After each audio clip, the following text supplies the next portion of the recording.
बिस्मिल्लाहिर्रहमानिर्रहीम और शुक्र अल्हम्दुलिल्लाह। कल मैंने ये ख़बर सबसे पहले ब्रेक की थी कि अफ़गानिस्तान से दहशतगर्दों ने अफ़गान फ़ौज के साथ मिलकर कुछ पोस्ट पर दोबारा कब्ज़े की कोशिश की और पाकिस्तान ने इसका भरपूर जवाब दिया था। अगर आपने वो वाला वीलॉग सुना होगा तो आपको ज़रूर समझ आई होगी कि मैं किसकी बात कर रहा हूँ।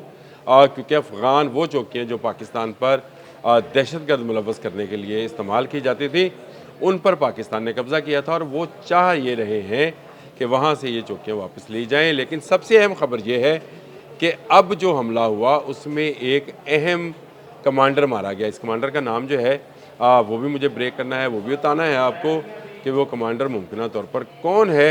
लेकिन सबसे बड़ी खबर ये है कि दुनिया को हैरान कर दिया पाकिस्तान के जवानों ने कि उन्होंने चलता हुआ टैंक का निशाना बांधा और चलते हुए टैंक को गिरा दिया। यानी गिराने से मुराद है कि उसको तबाह बर्बाद कर दिया। लेकिन इसके साथ साथ शाम सदर की चेक पोस्ट जो कुरम के इलाके में वाक़ है, उसमें मौजूद तमाम टैंक्स को तबाह कर दिया। ये चेक पोस्ट जो है शाम सदर, इसको एक किला नुमा बनाया गया था और इसके अंदर अभी तक अफ़गान फ़ौज और दहशतगर्द मौजूद थे जो कि टैंकों से गोलाबारी कर रहे थे। पाकिस्तान के बार बार इंतबाह के बावजूद वो अपनी शरारती हरकतों से बाज नहीं आ रहे थे। लेकिन फिर पाकिस्तानी फ़ौज को हर शरारती का इलाज करना आता है। जो शर फैलाता है उस शरारती का शर ख़त्म कर दिया जाएगा।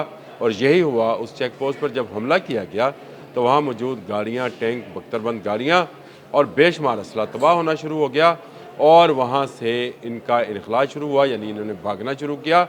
और एक तो टैंक को भागते हुए देखा गया और उसको निशाना बांधा गया और उस निशाने के तहत चलते हुए टैंक को तबाह कर कर पूरी दुनिया को एक मैसेज दिया गया। ये बड़ी अहम जो थी एक वार था पाकिस्तान की जानिब से। एक ऐसा हमला था जिसमें मूवेबल यानी मूविंग करते हुए टैंक को निशाना बनाया गया और ताक कर 100%। अब आपको पता चला कि हम ये बैनुल अक़वामी सतह पर जो निशानचियों के और फ़ौजी मुख्तलिफ जो महारतें होती हैं उसमें हम गोल्ड मेडल कैसे लेते हैं। तो ये वही जवान हैं जो सरहदों पर जाग रहे होते हैं और इनको चलती हुई चीज़ को निशाना बनाना भी आता है, जो कि कहा जाता है कि बहुत मुश्किल होता है। और मुश्किल इसलिए होता है कि आप जहाज़ को जब किसी मिसाइल के साथ गिराते हैं तो उसमें बहुत सारे एवियोनिक सिस्टम जो हैं, उसमें बहुत सारे रडार जो हैं काम कर रहे होते हैं, जो पहले उनके रडार्स को जैम करते हैं और फिर वो मिसाइल अपने रडार के ज़रिए जाके जहाज़ को तबाह कर सकते हैं। और ये एक पूरी साइंस है। लेकिन इस तरह के छोटे हथियारों के साथ जो मार्टर गोले होते हैं, इनके साथ अगर आपने एक टैंक को तबाह करना हो तो फिर आपके पास टेक्नोलॉजी से ज़्यादा, एआई से ज़्यादा ह्यूमन एफिशिएंसी चाहिए होती है। और ये पाक फ़ौज ने साबित की। खबर ये है कि 6 से ज़्यादा टैंक वहाँ पर मौजूद थे। उनको तबाह किया गया। बख्तरबंद गाड़ियाँ थी, असला थी, दहशतगर्द थे और तालिबान का एक अहम कमांडर वहाँ पर मौजूद था जो इस हमले में मारा गया। भागते हुए दहशतगर्दों ने और अफ़गान फ़ौजियों ने जो है वो सफ़ेद झंडा भी लहराने की कोशिश की।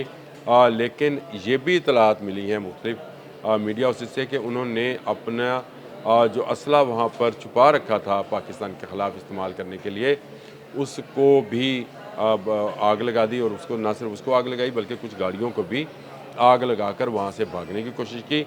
भागते हुए को मारा है और फिर टैंक जो है उसको तबाह किया क्योंकि वो भी भगा के ले जाया जा रहा था। तो इस तरह से 7 टैंक हैं, कुछ बख्तरबंद गाड़ियाँ हैं, कुछ असला है।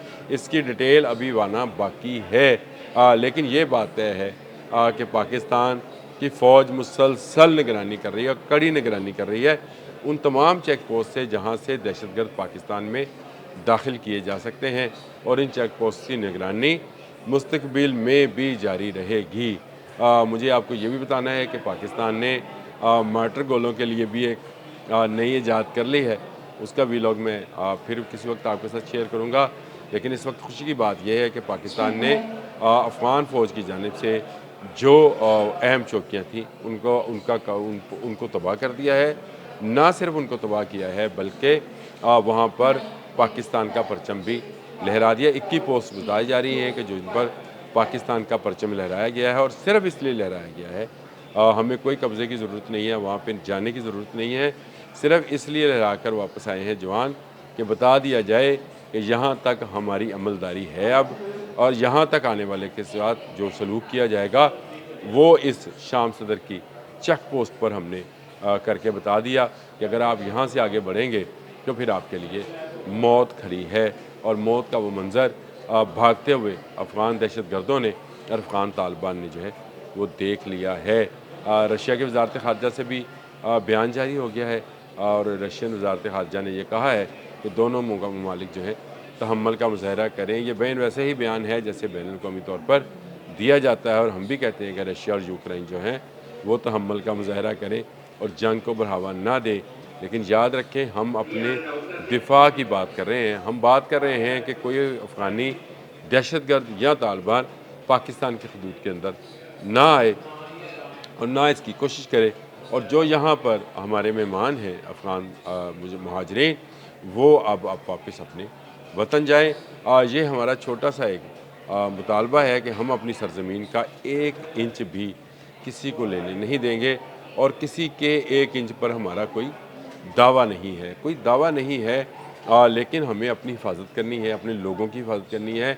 हमारे मासूम शहरियों को हफ्ते और इतवार की दरमियानी शब में निशाना बनाया गया। हमारे वज़ीर दाखिला, हमारे वज़ीर ख़ारजा, हमारे नायब वज़ीर आज़म, हमारे वज़ीर आज़म ने भी इस बात की तस्दीक की कि हमारे निहत्थे शहरियों को निशाना बनाया गया सिर्फ़ इसलिए कि वहाँ से चंद दहशतगर्द ग्रुपों को, ग्रोहों को मुख्तलिफ़ बॉर्डर्स को में से क्रॉस कराकर पाकिस्तान में दाखिल किया जा सके और फ़ितना ख़ारिज फ़ितना हिंदुस्तान जो है उसको बढ़ावा दिया जा सके और उसकी कार्रवाइयों को तेज़ किया जा सके।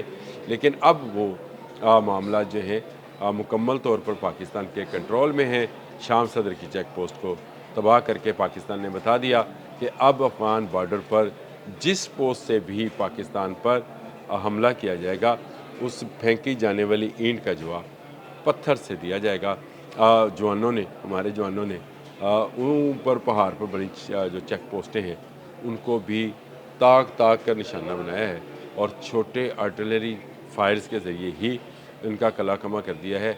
और ये भी मैं आपको बताऊंगा कि कौन कौन सा असला जो है वो इस्तेमाल किया जा रहा है। ये भी मुझे आपको आज किसी वक्त वीलॉग में बताऊंगा कि पाकिस्तान ने कौन सा असला इस्तेमाल किया और अफ़गानी जो है वो कौन सा असला इस्तेमाल कर रहे हैं। किस्म अभी बता देता हूँ, ये वही है जो बडग्राम में इन्होंने अमेरिकन एयरबेस के अंदर से लिया था जिसकी मालियत 7.2 बिलियन थी।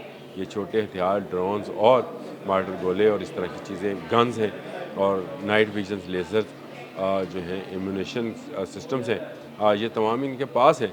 लेकिन इन पाकिस्तान के पास क्या कुछ है ये तो अभी हमने दिखाया नहीं। पाकिस्तान के पास जवानों का वो जज्बा और वो महारत मौजूद है जिसका मुज़ाहरा किया गया है। अब आइए कि कौन सा अहम कमांडर जो है इस पूरे हमले में मारा गया। तो देखिए इस वक्त टीटीपी वहाँ पर काम कर रही है। एक ख़बरें ये भी आई थी कि नूर वली मसूद जो है जो कि इस वक्त टीटीपी का सरबराह है उसको हलाक किया गया है काबुल में होने वाले धमाकों में।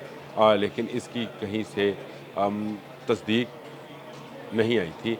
लेकिन ये अगर तस्दीक इसके मरने की नहीं आई है तो ये भी ज़रूरी नहीं है कि वो ज़िंदा हो।